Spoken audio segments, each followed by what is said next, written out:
Dios les bendiga, Dios les guarde en esta hermosa mañana, tarde o noche, a la hora que usted nos esté viendo y escuchando. Que la gracia de nuestro gran Dios y Salvador Jesucristo sea una realidad existencial en sus vidas y en sus respectivas familias.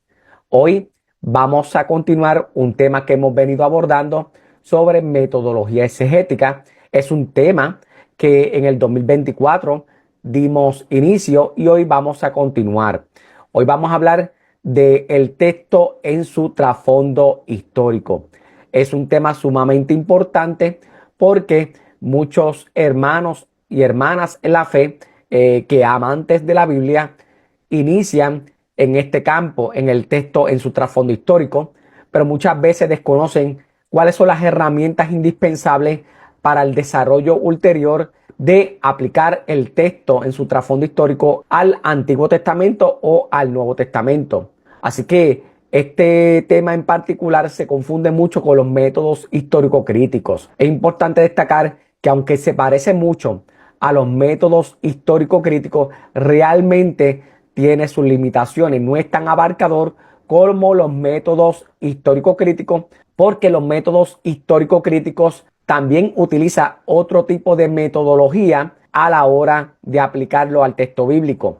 Por eso se llaman métodos histórico-críticos, porque son una pluralidad de disciplinas aplicadas al texto bíblico. Es decir, son análisis diacrónico, reconstruyen el trasfondo histórico-social aplicado al texto bíblico.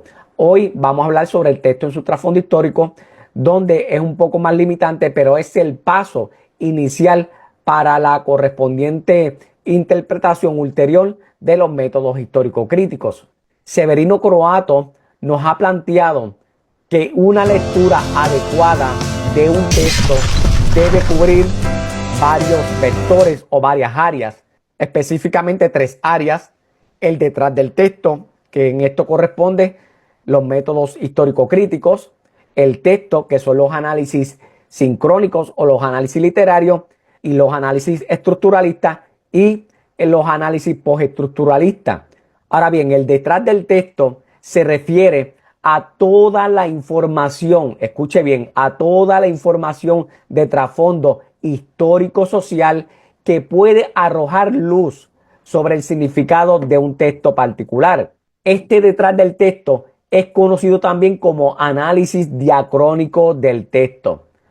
Aunque ya lo he mencionado en varios vídeos, nunca está de más explicar a los nuevos suscriptores qué son los análisis diacrónicos. Cuando hablamos de análisis diacrónico de los textos bíblicos, nos referimos esencialmente a todas aquellas herramientas indispensables que nos permiten situar los textos bíblicos en su contexto histórico-social. Así que el concepto diacrónico como tal, quizás para algunos es relativamente nuevo, proviene de dos palabras griegas: dia, que es una preposición griega que significa a través, y cronos, que es un sustantivo que significa tiempo. Así que los métodos diacrónicos, de forma descriptiva, podemos definir lo que son aquellas herramientas a través de las cuales reconstruimos el contexto histórico del texto. El método esencial del análisis diacrónico es el análisis histórico crítico. ¿Por qué es importante el análisis histórico? Bueno, el análisis histórico plantea dos presuposiciones básicas. Nos debemos hacer la pregunta: ¿cuáles son las presuposiciones básicas de los análisis diacrónicos o el análisis histórico? Pues el análisis histórico plantea dos presuposiciones básicas sobre los textos bíblicos, a saber, los textos son históricos en una de dos dimensiones. Número uno, la historia del texto. El texto obviamente proviene de un contexto histórico-social específico, de una matriz social específica. Por lo tanto, todo exégeta, todo investigador, todo académico, para comprender el texto, hay que situar el texto en su contexto histórico-social. Repito, para comprender el texto hay que situarlo en su contexto histórico-social que lo vio nacer, es decir, en su génesis, en sus orígenes. Y número dos, o segunda presuposición básica, la historia en el texto. El texto narra unos acontecimientos que necesitan ser corroborados dentro del contexto histórico en que se ubican y dentro de la historia de la comunidad que produjo el texto. Así que es sumamente importante y necesitamos conocer el trasfondo histórico del texto para comprender el texto en su trasfondo histórico. Ahora bien, para lograr esta encomiable empresa, necesitamos detalles en literatura primaria. Esto es sumamente vital porque este es el primer paso para el trasfondo histórico social del texto bíblico. Necesitamos también el conocimiento arqueológico, necesitamos información antropológica, información de los teóricos sobre nuestro pasado para comprender cualquier suceso del pasado. Los historiadores y otros investigadores del pasado nos describen este mundo distante de nuestro mundo. Por eso es importante la literatura primaria. Más adelante vamos a hablar sobre la literatura secundaria y la literatura terciaria. Esa descripción del pasado nos arroja los detalles y la información que nos permite organizar, hacer un esquema mental de los sucesos del pasado. Y en la medida en que podamos hacer un acopio de documentos de literatura primaria, de información arqueológica e información antropológica, es entonces que podemos hacer esa reconstrucción histórico-social que nos permitirá imaginarnos aquel mundo desde nuestro lado de horizonte histórico. Porque habíamos hablado en un video anterior que hay una gran brecha, que hay brechas entre el texto literario y nuestro mundo occidental. Hay una brecha social, hay una brecha cultural, hay una brecha antropológica, hay una brecha en la zapata cultural en cuanto a la cosmovisión o la visión de mundo de estos autores antiguos. Asimismo, la historiografía y la antropología pueden ser tremendas herramientas para entender el texto bíblico en su trasfondo. Por un lado, la historiografía tratará de reconstruir el trasfondo histórico que presuponen los textos bíblicos a base de la literatura primaria en cuestión y los conocimientos que nos ha legado la arqueología. Es decir, hay una conversación entre la literatura primaria y evidentemente las ciencias antropológicas, sociológicas y arqueológicas. Y cuando hablo de ciencia, realmente estamos que hay unos métodos, metas más jodos. Es decir, hay un espacio controlado, hay mecanismos, instrumentalización controlada a la hora de abordar la investigación. Ahora bien, cuando el texto bíblico nos menciona personajes del trasfondo histórico del texto, tal como en los días de rey Herodes o Pilatos le preguntaba, o que Arquelao reinaba en Judea, entonces necesitamos suplir toda la información de trasfondo posible, de modo que podamos situar el texto dentro del trasfondo histórico. Y es el mismo texto el que nos requiere conocer este trasfondo aludido. Los textos están íntimamente ligados a su contexto histórico, es decir, está entretejido a su contexto histórico. Por lo tanto, un conocimiento del trasfondo histórico nos abre una ventana para comprender el texto en su contexto histórico. También, como ya indicamos, la antropología y la sociología también puede ayudarnos a través de un proceso descriptivo del mundo social de aquel mundo distante al nuestro. Modelos también sociológicos pueden arrojar luz sobre el trasfondo social donde se produjo el texto, en la interpretación del texto, en su contexto histórico-social. Modelos de la psicología social también es importante para comprender el texto bíblico siempre y cuando no tengamos la tendencia a psicologizar personajes de la antigüedad, porque muchas veces también se hace fuerza, violencia o se hace una interpretación anacrónica utilizando modelos muy recientes al texto bíblico. Y esto hay que tomarlo con mucho cuidado No vaya a ser que caigamos en la trampa de psicologizar conductas, acciones, pensamientos de los autores bíblicos. Esta herramienta hay que tomarla con mucho cuidado. Ahora vamos a hablar un poquito sobre esas fuentes primarias y secundarias para el trasfondo histórico del texto. Las fuentes primarias más importantes para la reconstrucción del trasfondo histórico del Nuevo Testamento son, número uno, las antigüedades de los judíos y la guerra de los judíos de Flavio Josefo. Así que vaya tomando nota de las herramientas que se necesitan para reconstruir el texto en su trasfondo histórico social. Dijimos, número uno, las antigüedades de los judíos y la guerra de los judíos de Flavio Josefo. Las obras de Josefo han sido publicadas en español, particularmente por Editorial Clay. Lo único es que esta versión española, una de las dificultades que se ha señalado es que no sigue la numeración de la serie Loeb. Por lo tanto, nos da la ventaja del uso de una concordancia para Josefo. También es importante la literatura como primera, segunda y cuarta de Macabeo, que describen precisamente el conflicto entre los judíos con Antíoco Epífanes el cuarto. Importante este periodo porque ahí también surgirán los partidos religiosos que más adelante veremos en el Nuevo Testamento, el origen de la teología del Segundo Templo como temas de la resurrección, el tema de la retribución, el tema de la teodicea, tema de la universalización de la salvación está ahí presente, el tema también de los fariseos y su doctrina particularmente emergerá en este periodo. También surgirán ahí los saduceos, entre otros partidos religiosos, y los celotes, entre otros tantos. Así que cualquier Biblia que incluya los deuterocanónicos incluirá primera y segunda de Macabeo.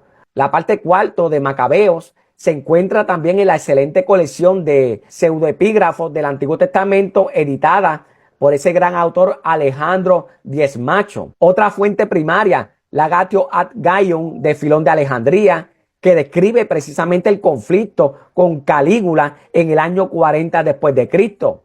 Recordemos por un momento que Calígula fue quien ordenó que se pusiera una imagen suya en el templo. Así que es importante esta literatura primaria para reconstruir los conflictos de los primeros protocristianos o los primeros cristianos.